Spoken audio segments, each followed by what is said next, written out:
Good afternoon, everyone, and welcome to the 442nd meeting of the Penn State Retirees Association, and also Happy New Year. Before we start our program today, I'd like to introduce the president of the Penn State Retirees Association, Glenn Carter, for some comments and updates. Glenn? Good to see everybody. Look forward to having a conversation with you today. Our board did meet yesterday for 2 hours. I just have to say that your board is an outstanding board. It's really fun to work with and look forward to the next time with them as well. They all do their jobs and do them well, and they're representing you well. Part of the meeting yesterday, we found out that we have currently 478 individual members and 889 family or locations. I think that's the largest number we've ever had. I didn't go back to the 60-some years and check every file, but I think that's pretty close in. We met yesterday, spent a lot of time on a lot of issues, but primarily talking about progress on our strategic planning.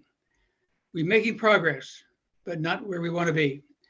We still need a couple of major issues to resolve. One is to work closer with the university. We work closely with the human resources on our benefits meeting. A meal service helps us, and the development office does a lot of work with us. But we've got a long way to go there, and they've had their hands full for the last 2 years, and so have we. So we haven't spent a lot of time getting with the right key people, but we hope to do that.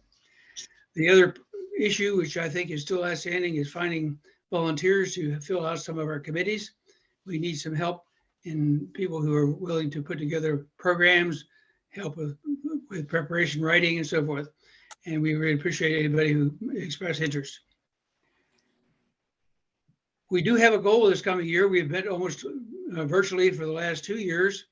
The board has met almost virtually, except for 2 or 3 meetings, which we met at the Tussa View Park.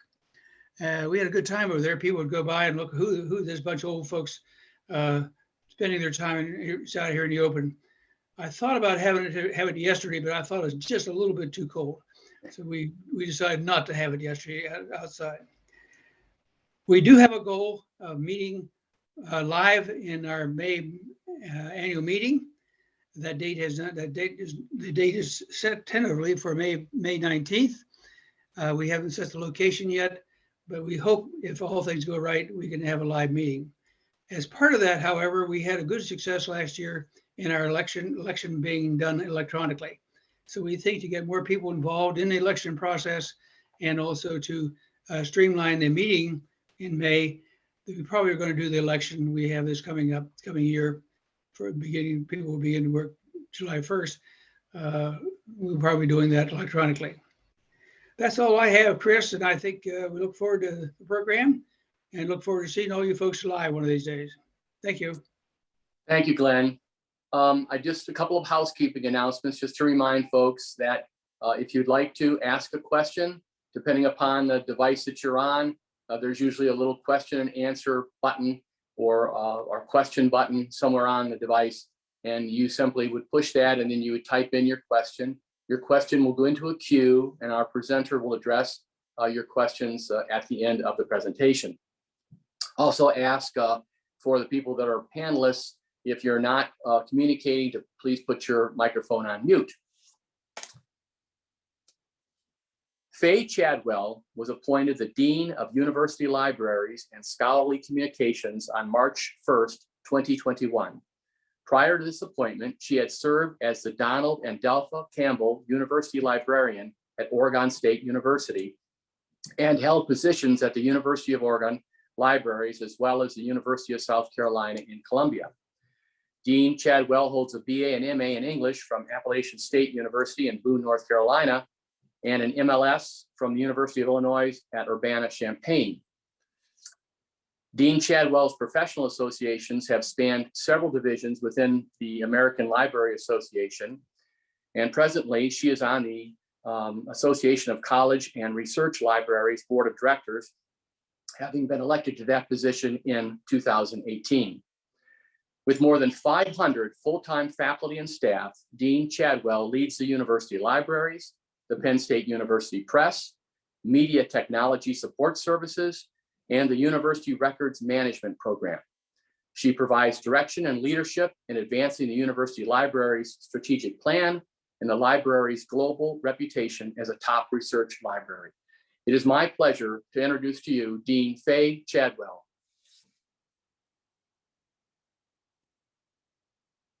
And you're on mute, Dean. Hello, everyone. I'm so happy to be here joining you today from the 5th floor of the Petit Paterno Library, where I have understandably probably the best view on campus, or on this campus anyway. I do have a presentation. I want to have some slides to share. I want to thank Chris for all the work that he did to coordinate my participation today.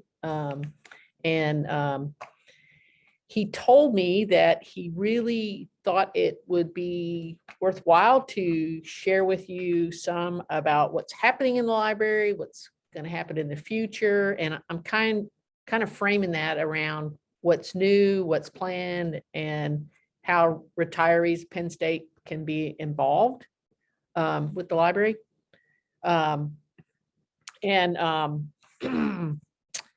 I do expect to have some questions, so don't be shy about that. Can everybody see that slide? All right. Okay, good. All right.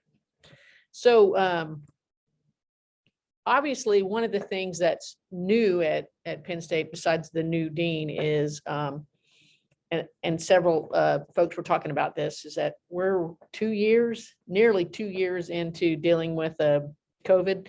So maybe not new, certainly not as new as the new library dean, but it is something that still I would say is new or new every day, because we're having to respond to the pandemic in our spaces and with our services. I think we had a terrific response when Penn State was in a remote mode. We provided amazing support for our campuses, especially in regard to access to resources and including people as part of our resources. We had invested a lot in digital resources anyway, so that investment and investment in technology really allowed us to shine, I think, a lot as we flipped the library from physical location that people visited to online. Last summer, summer of 2021, we spent a lot of time preparing for students' full return to campus, looking at our spaces and collections and even the work arrangements of our personnel. That wasn't really easy in a landscape where there were a lot of concerns about exposure for our users, our visitors, and employees. And I have to say that, like a lot of leaders on campus, one of the challenges was to keep our employees motivated and engaged in the wake of anxiety that they had about the pandemic, and some of the stressors that they had, not just at work, but also from what they might have been experiencing at home. So we were back to a changed and a constantly changing workplace. We learned a lot from COVID, and we've begun to implement some of the lessons that we learned.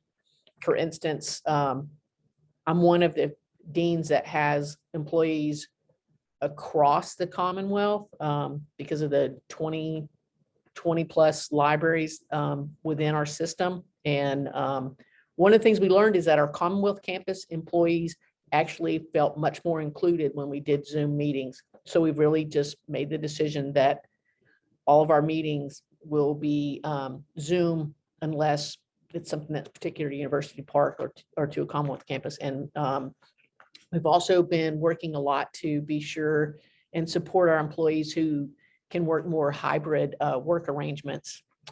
We do have employees that have to be on site almost all the time, and we've had employees who had been on site pretty much the entire time that even when the university was remote. But we have allowed for a lot of flexibility, and I think that has helped a lot with employee morale. I may talk about my employees a lot more than a lot of people, but I value the contributions that they make, and of course, all of our successes are a result of their hard work. So COVID is new, but maybe not so new. But it is constantly changing the way we're thinking and having to manage. So that's why I definitely wanted to talk about that, because a lot of people have asked. There was also some talk earlier too about some of our spaces, and we definitely have had some renovations in the Petit Library to create a collaboration commons and a central atrium, as well as a garden terrace. And I have a few pictures here that I want to share. Pretty much the entire ground floor west of the Petit Library was transformed. This started in like 2017, 2018. And I think we were so excited to move to open in the fall of 2019, and students were coming in and they were making use of our spaces. And then of course, we had to go to remote status in 2020. And I think one of my joys as a new dean is when we came back in the fall is to be able to see students coming back in and seeing some of these wonderful spaces that we had. And you may have been able to visit before we were locked down. And if not, you can kind of see, if you're familiar with the Petit Paterno Library, there used to be a courtyard that was outside, and this picture on the left of with the beautiful lights and everything, this is the space of the central atrium, which replaced that courtyard. So it's now all internal. I know Chris was mentioning that we had put a Starbucks in, that's in that lower right-hand corner, and it is probably one of the most profitable Starbucks that they have. I frequently go down there, and the line is not quite out the door like it had been, but pretty darn close. And the space around that Starbucks has also been transformed, and we are providing access to newspapers and news resources down there. The other things I want to call out is just the collaboration commons. And if you look at the photo on the upper left and the one on the bottom, these are just a couple of glimpses of that space where we've put in a lot of really comfortable, welcoming furniture. There is opportunities for students to plug in and work together or be solo. I understand that all the group study spaces that we put in there are booked all the time. We doubled our group study space when we did this remodel. So that allows students a lot of opportunities to work together. We also have this beautiful terrace. That's a picture on the right, which is the Keiko Ross terrace, and beautiful outside space, not today necessarily because it's covered in snow, but a really nice outdoor space. And this allows us to do some wonderful events out there. One of the other things that I wanted to just say that's new, the press, which reports to me, and that's not an unusual thing for a university libraries to have a press reporting to it. It's becoming more common. But the press has created a series called Graphic Monday, which is an award-winning series. There are a whole 5 or 6 titles now in that series that you might want to check out. One of those is, because they're graphic novels, one of those is COVID Chronicles. There's another one that's called The Body Factory. They have also had some success with some graphic novel titles that focus on medicine. We've had one that was award-winning on menopause, and one also on dementia. So please do check those out. We've had that series be listed on 50 new must-read comics by New York Public Library. So we're really very pleased about that and glad to see University Press get that kind of recognition.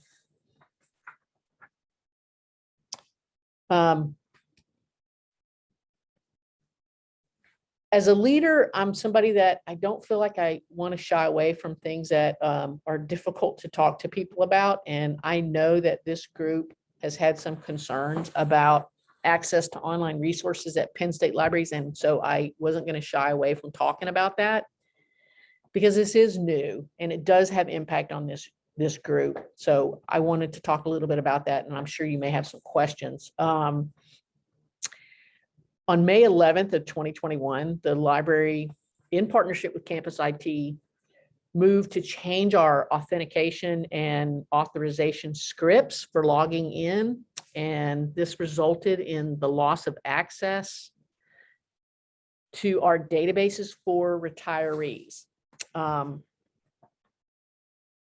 be clear, our license agreements for our electronic or online digital resources never were intended to allow this kind of access to database resources. And yet we had some retiree accounts that had sort of fallen through the cracks that enabled this to happen. So when we made these authorization changes to close that loophole, a lot of our retirees lost access, even as we were bringing ourselves into compliance with those legal agreements. Our licenses are considered academic licenses, and they restrict off-campus or remote access to current PSU faculty, staff, and students. And that does include emeritus. So emeritus are the one group of retirees that have maintained access. But like I said, unfortunately, a good portion of our retirees lost access because they weren't covered under those academic licenses. And this is, I mean, this is not an uncommon thing at academic and research libraries like our Big Ten counterparts. The thing that I really would like to apologize for is that we did not do a good job of notifying people in advance that this was going to happen. So I'm really sorry about that lack of adequate communication. Since that time in May, we have made an effort to reach out to people.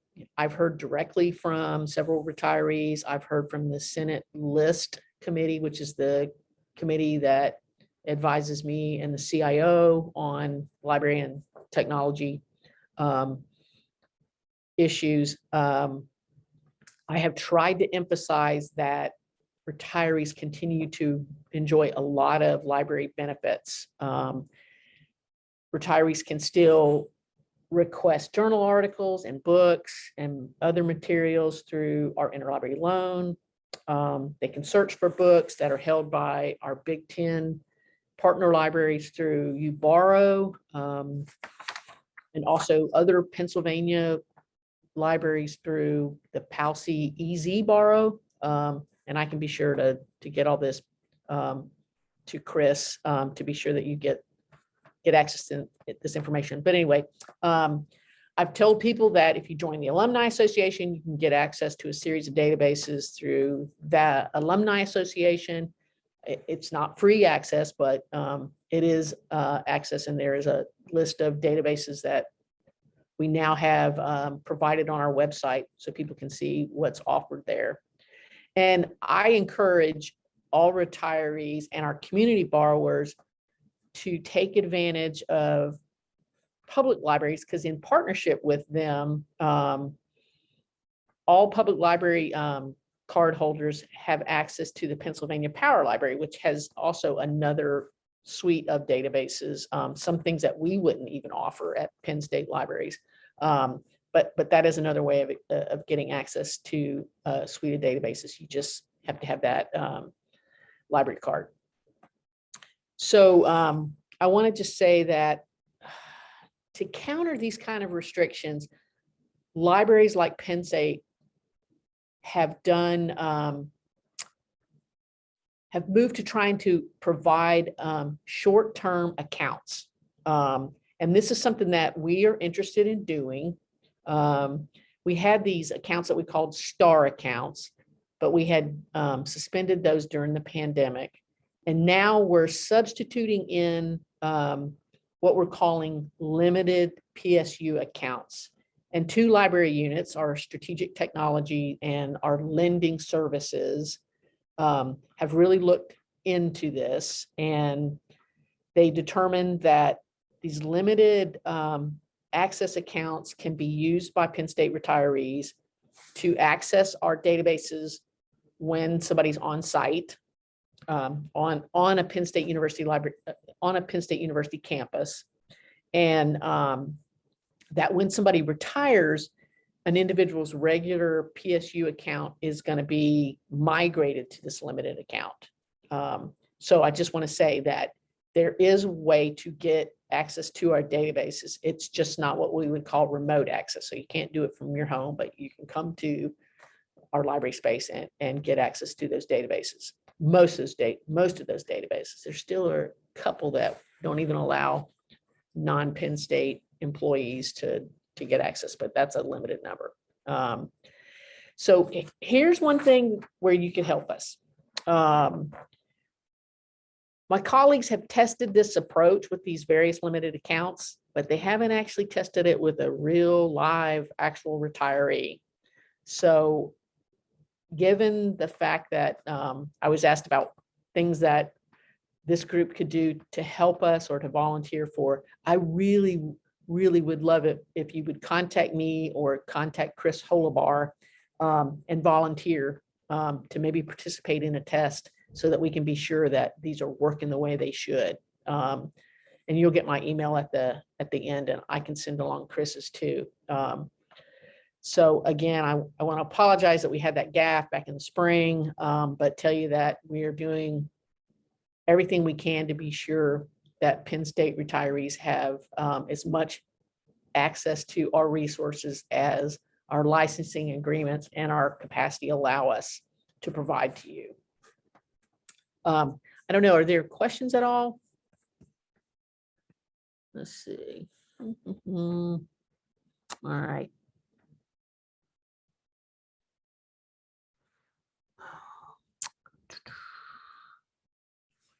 So there's a question about IT specialists helping retirees and emeritus faculty with online support.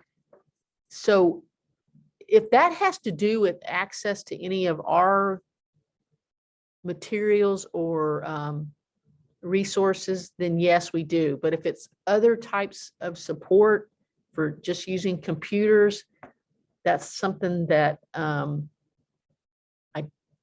we're not doing. It's probably something that would be in the IT range. If you were in the space, you could probably ask some of our folks in about that kind of access, but I'm going to have to get back to you about that one. And I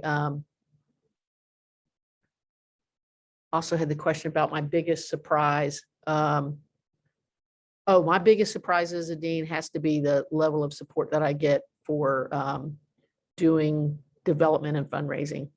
It's an amazing amount of support. Okay, so those are two questions I had. No questions yet about retiree access, but I'll wait to see. Okay.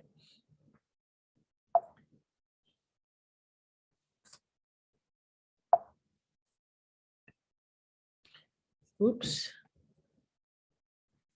I want to say that there are a lot of ways to stay informed of what we're doing and news happenings. And I can be sure that to send along some of the links to our library news and how you can subscribe to our portion of Penn State Today, so you know what's happening at university libraries. And I do want to say one thing about visiting, because I mentioned, that these limited access accounts are going to be working, should be working. We still want that test. But if you do visit any one of our campuses in the Commonwealth, you need to be aware that we have particular guidelines in place because of the pandemic. For instance, if you're in our spaces, you have to wear a mask. That's not negotiable. And there's a visitor policy at our university COVID site that you can take a look at. And also just to be aware of what may be happening at an individual campus may be different than what you might have at University Park. For instance, our medical college is closed to the public right now. Our medical library is closed to the public. And that's different than the rest of our libraries. Okay. So that's kind of what's new. I also wanted to talk a little bit about what we're planning. Not surprisingly, as a new dean, I am coming in and wanting to build my own leadership team. So we have a couple of interim associate dean positions, and we've gone through some conversations with units throughout the library to talk about how we can realign some of those portfolios, especially in a way to support our new strategic plan. And also we'll be looking to do some strategic hiring, changing some of the positions that we might have had, thinking about some positions that maybe specialize in different areas than we have had traditionally. Seen a lot of libraries move from more traditional subject-based librarian positions to positions like data specialists, open educational resource specialists, those kind of titles, student engagement librarian, that are more function than they are, again, subject-based. So lots of strategic hiring that we're doing. We do have a new plan.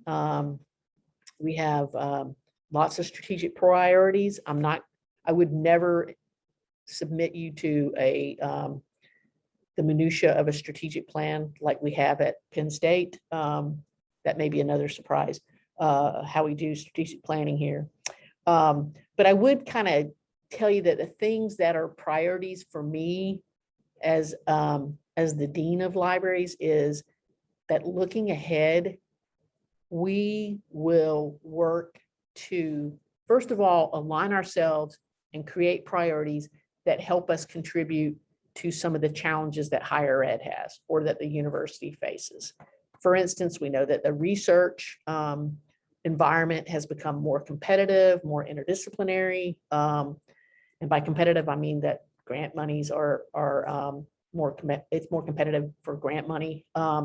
So our faculty also want to be more visible so that they can get those grants. And one of the things that we can do to help them is by being open or supporting open. And that means helping faculty push their research out so it's accessible to not just people who have paid a fee for reading a research article, but like we like to say, free to the reader. And that also maybe allows that sharing of information that might lead more quickly to a discovery or to collaboration among researchers that might not even be in the same country.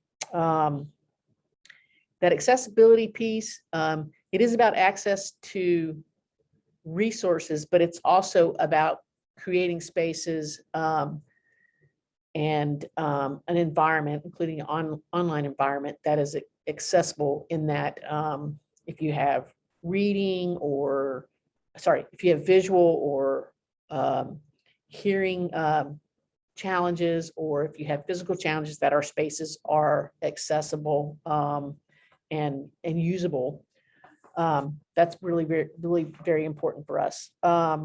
We know that we have a changing demographic coming into our campuses. We have a lot more first generation students. We have more students from underrepresented communities. So part of that may also lend to the fact that we have students who might be more challenged in terms of being able to afford college. So we want to support efforts to create and advocate for open educational resources.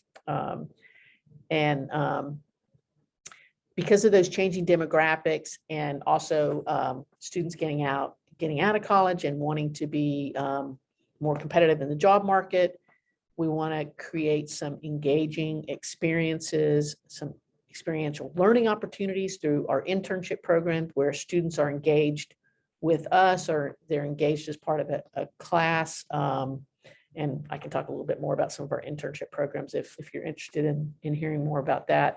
The welcoming piece really does have to deal with creating a space, especially for students who may be coming from, and a lot of our students are maybe coming from a smaller rural area, they might have gone to their public library. They likely did not have a school librarian in their school. So when they get to a campus like University Park or even some of our bigger Commonwealth campuses, it's overwhelming to be in our spaces. And though also people like to think that that age group is very digital savvy, maybe not. They might know how to use the cell phone, but they're not likely, it's not likely that they know how to use some things, for instance, some of the Microsoft products. So we want to create a welcoming space where they feel comfortable, they can come in and ask us questions, that it really is their space, and that they can explore that, and that they also can come in and be comfortable working individually, because a lot of students still like to do that, or work in a group. And we also know that historically, as Penn State's student demographic has changed, that we want to make sure that our historically underrepresented students are comfortable in our spaces as well, and that we are creating some programming for all of our students to, well, there are lots of different things we can do, that they feel welcome, that they feel like they're in a space where we care about them. For instance, we had a de-stress fest at the end of last semester that was pretty well attended. So students can come in and feel, take off the load while they're studying for their exams. Two other things that are really important strategic priorities. One of those is seeking out partners. We've always partnered with the colleges in terms of how we build our collections, because we want to have material that researchers need to do research, and that faculty need for teaching. So that's a traditional partnership, but we're also looking to partner with units. For instance, we're partnering with the College of Liberal Arts in Center for Black Digital Research. And I'll mention one of their projects in a little bit later. But the other partners that we're looking at are outside of Penn State. So partnering with Big Ten academic libraries to build, for instance, the idea is that we will eventually have a big collection. We'll have several locations for offsite storage of library material, so that as we move more stuff online, we'll move our collections to these sites. All of us won't have to keep the same copies of material, and that we can do different things with our spaces. Again, creating spaces that are welcoming and provide students access to library personnel, as well as technology, and places where they can be engaged with each other. The last thing I think that I always mention is something that I think puzzles people when I say we will be permanent, but I always want to acknowledge that we have that long-standing legacy or responsibility to steward library collections and manage content, so that critical resources are available across time. That doesn't mean that we would keep a copy that every other library in the Big Ten academic library keeps, but that we would definitely embrace some sustainable practices, so there is a copy of that somewhere and that it's available for future generations. It does also mean that we're investing more in digital formats, and we're being strategic about how we go about that. And I think in terms of that being open and accessible, if you tie into that, that we can take some of the material that we have in our special collections and digitize that, and that allows for wider access and use of that material. And frankly, that's the one collection that really would have been hurt a lot by the pandemic, because when we were closed down, we could provide a lot of access to some more traditional content through ebook collections and so forth. But special collections, in order for that access to happen, that content would really have to be digitized. So permanence is still a really key priority for us, because I'd like to think that we value in libraries, we value what we can learn from the past, not just because there's wisdom there, but because we can learn from the past and build on that, and that helps us to be better libraries in the future.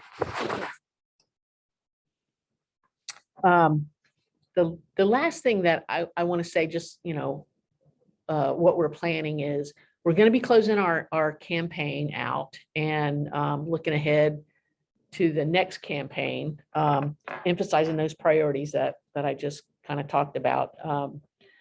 And as we've closed out the campaign, we've really received some significant gifts and support. I want to mention that support doesn't just come to University Park campus, it comes to our Commonwealth campuses as well.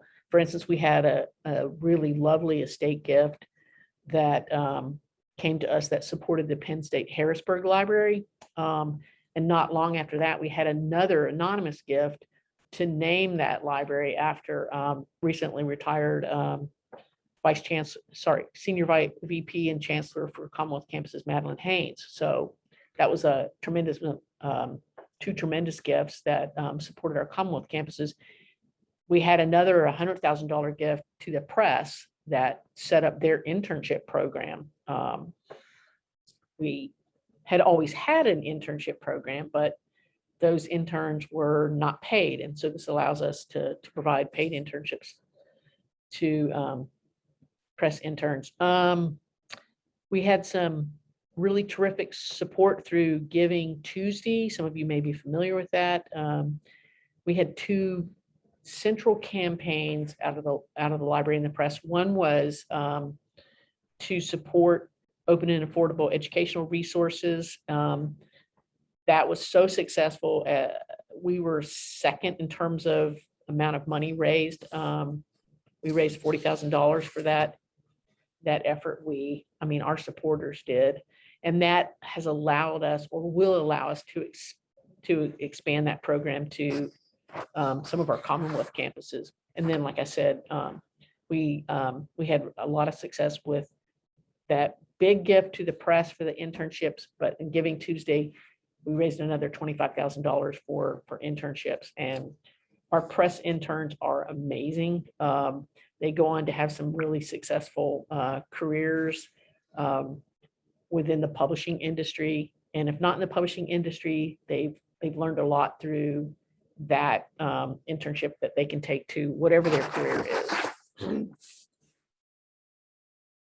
So I'm just going to check here and see what kind of questions we have, if anything. Let's see.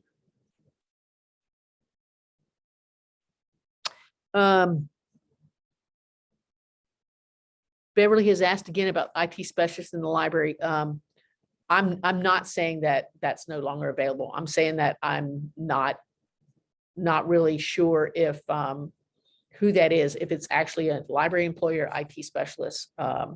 But I can definitely get back to you about that, that level of support.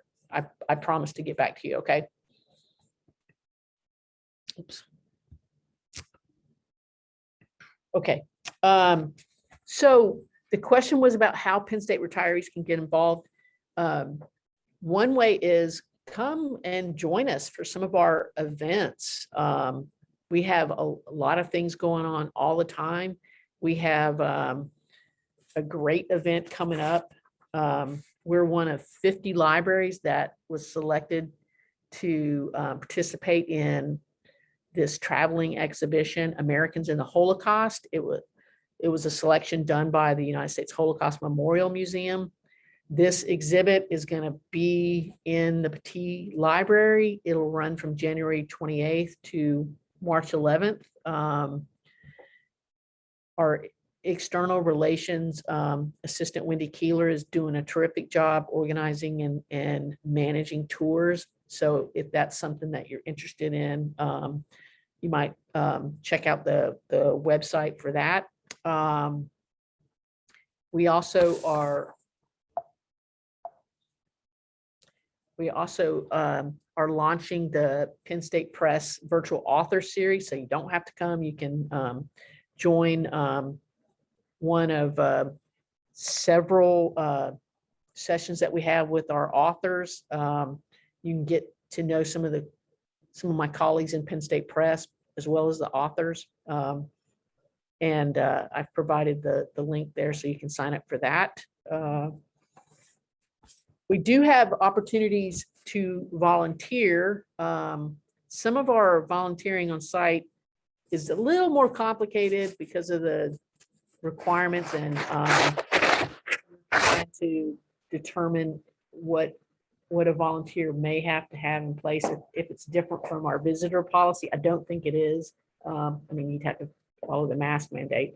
But this is an opportunity to join us, and we are going to celebrate Douglas Day 2022 with the Colored Conventions Project. This is the project that's at the center of the Center for Black Digital Research, and that's our partnership with the College of Liberal Arts. And on Douglas Day, what volunteers do is they sign up and they join us, and in this case are helping us to transcribe some of the materials that are in the Special Collections, Colored Conventions project, transcribe it so it's readable and usable online. And there are a couple different ways to participate, and I've again provided some links here so that you can see how you could join up. I mean, the Retirees Association could join up as a group if it wanted to. I know we're doing it with the senior admin team. It's all virtual, so you join, you do your transcribing and listen to some of the broadcast. But anyway, it's a terrific way if you're interested in learning a little bit more about this, and also to just actually help us make some of our content more accessible. The last thing I want to say, I mean, one way for Penn State retirees to get involved with us is through philanthropy. I think I really like what this donor, Lily McGovern, said about why she thinks libraries are important, despite all the changes that have occurred in libraries. I've been working in the library since I was 19. I believe fervently that we're still at the heart of engagement. We're at the heart of engagement for our campuses. Even though we've moved a lot of stuff online, but our spaces are still incredibly important.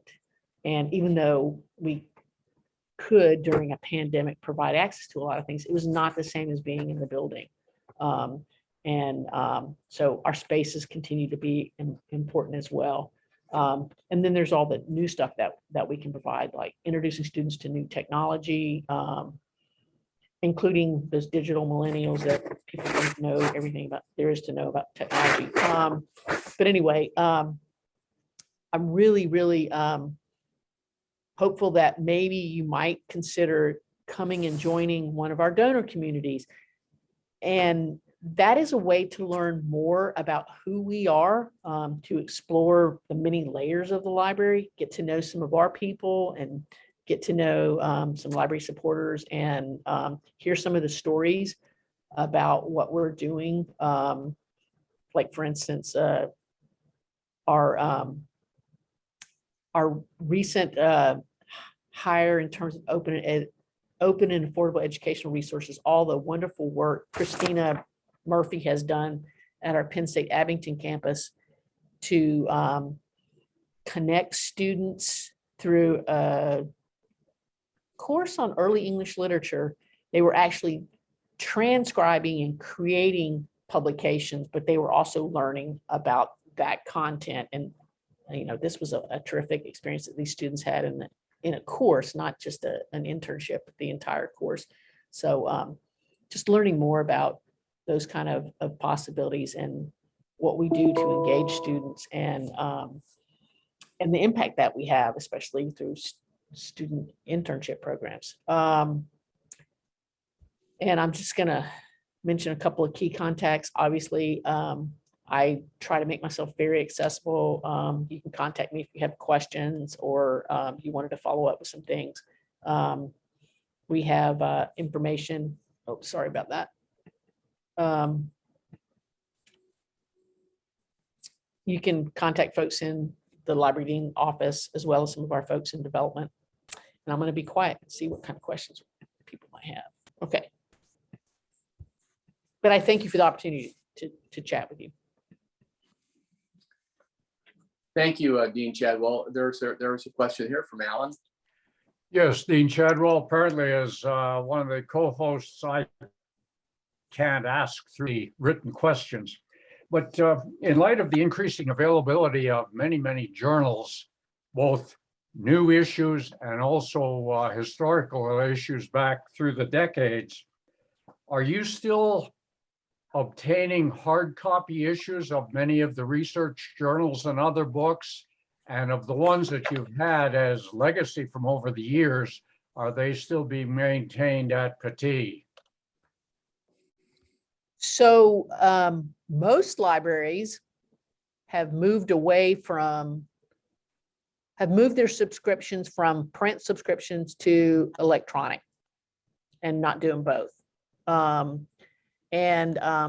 part of that is you definitely, as a good steward, you don't want to be using staff to process both the print and the electronic.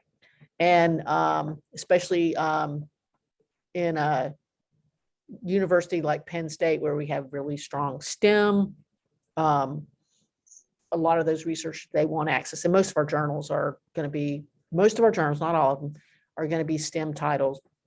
So having those available electronically. So yeah, the move has been to electronic. We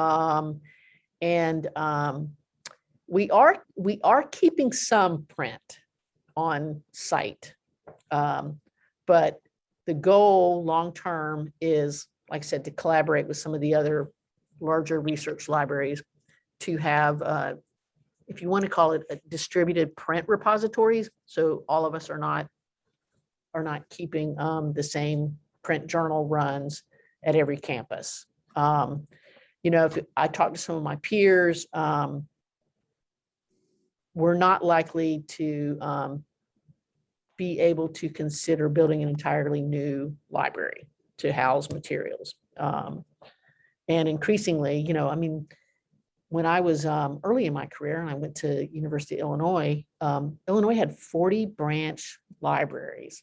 And what was really important about that is because, you know, I've been in the profession long enough that print was king, queen then, and you had to have those branch libraries because people in those departments could be closer to their collection. But over time, you know, stuff moved to electronic. A lot of those collections went online and some of the colleges took that space back, right? Or they turned it into a more student-centered space, less collection-centered. Hope I answered that question for you. Yes, you did. Thank you. I appreciate it. Is there any questions which have come in? I didn't see any more that might have come in. No, okay. Well, I have a question for you. I'm just wondering what your feeling is on the future. You mentioned about permanent and the library, and I just, you know, some people would say, well, geez, you know, you can get on, you can access everything. Are you seeing any change in the numbers of people that are using the library? I mean, I think at a university, it's kind of a captive audience and you have students that come in and whatnot. But in general, from your experience in the field of libraries, what do you think about the future of libraries in general and people coming in and accessing where they could just be at home accessing?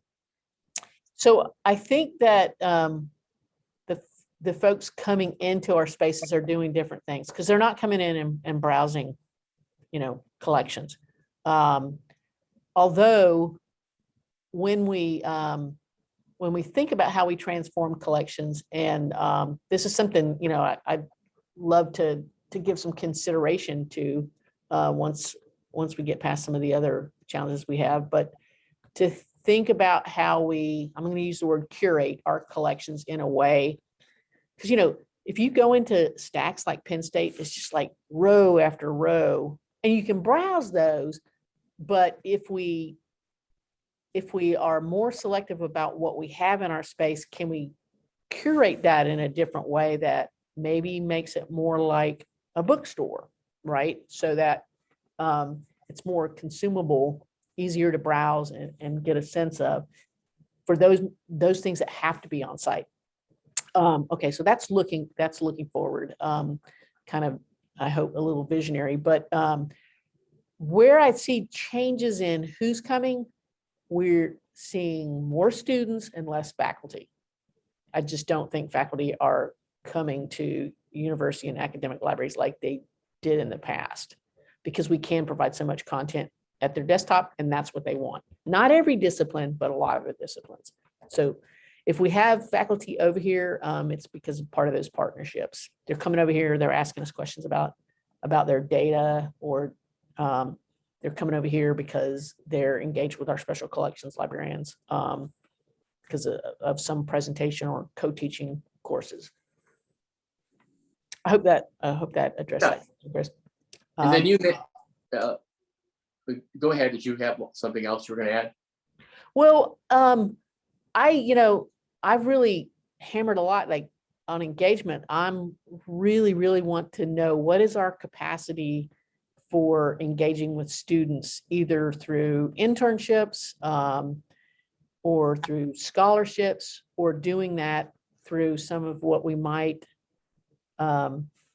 do through a course. Like I mentioned, Christina's course with the English professor, or, if we have a history course, maybe there could be a whole section on university history, and students could be engaged in university archives because we are, the unique holder of that history here. And how can we go about helping them to not only learn about some of the unique material that we have in that case, university history, but also maybe using some of the tools that we have to create an online exhibit. So that would be some technology that they would use. I'm really interested in support for that. We had a wonderful project initiative with graphic design students, where students in that program had helped us with how we might present art in the library, because one of the things that we were trying to do with the renovation is create like a student art wall. But they were trying to help us design ways to display that. That was kind of interesting. And again, students are engaged in something from a practical point of view. They could put it on their resume and have that experience. But I'm really want to be all about that engagement, because I think that really highlights the role that we have in the instructional mission of the university.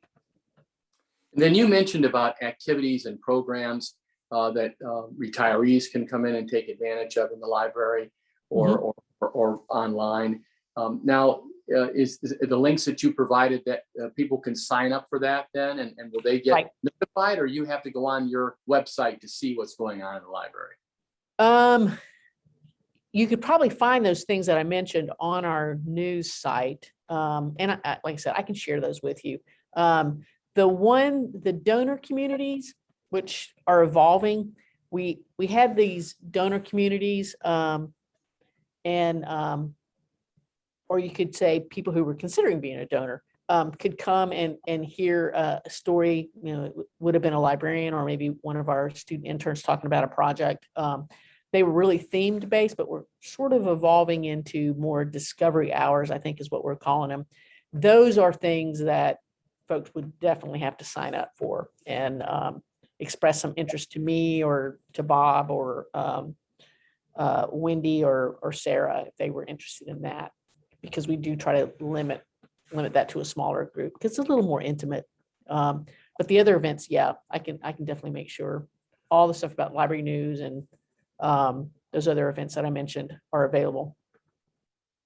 Thank you. I would love for folks from this association to take part in the Douglas Day, because I think it's just a really interesting project to actually be part of creating a digital replica of what's in special collections so that it's searchable. Well, we have an upcoming newsletter that'll be going out to the membership, and we can certainly make sure that we put this information in there and some contact information, as well as I just mentioned that this program is recorded. And so you can go on the Retiree Association website and see information, see those links and whatever, where you can actually stop it and copy them down at your convenience to be able to engage yourself in some of those things. I don't know, did another question come over? I thought I saw something pop up. Let's see. Do I have any concerns for the future? I'm going to read this, sorry. For the future with digital materials that database control what content is available and that could change without much input from PSU. That answer would be yes. There's definitely some possibility there. There's a couple of ways of answering this. Certainly is going to be the possibility that content could be pulled. I would say that in terms of the preservation aspect, there are some initiatives out there that allow, for instance, if there was a journal publisher that just went belly up and their digital stuff was out there, there's a collective across academic and research libraries that would pull that into an archive so that it is maintained after the company has gone belly up. I think, I'm definitely aware you wouldn't really have to really look too much past the federal government. I mean, the federal government put a lot of information online available and then it got pulled. That's kind of not quite the same thing, but it is something we have to think about. The other part of this is if the library chooses to discontinue a database, not only do current issues disappear, but so do all prior issues. That is not the case. The license agreements that we sign are typically we're signing for perpetuity. So if we have a journal database, if you want to call it a database, if we have access to a suite of journals by a publisher, if we cancel that, we have paid for perpetual access to that. So we would have that ongoing. Okay. Question. Does it look like any other questions out there? I don't see any more. Chris. Okay. Well, anybody have a question here on the panel? Okay, well, thank you, Dean Chadwell. It was really informative about the library. I mean, the library, I was in the library, of course, when it was not renovated, and then the library afterwards. And it's really a dramatic change in those sections of the library, very inviting. I encourage all of our members to go over there. You can get a cup of coffee while you're over there, which is also a good thing. But we do appreciate the information you've given us, and we'll follow up with, there might be some opportunities to get a group of us together to come over maybe for a tour. Oh, yeah. And do that kind of a thing. And it's, again, the folks that are in our membership are certainly individuals that want to stay engaged with Penn State and enjoy their working with Penn State. So opportunities like this are always very, very much welcome.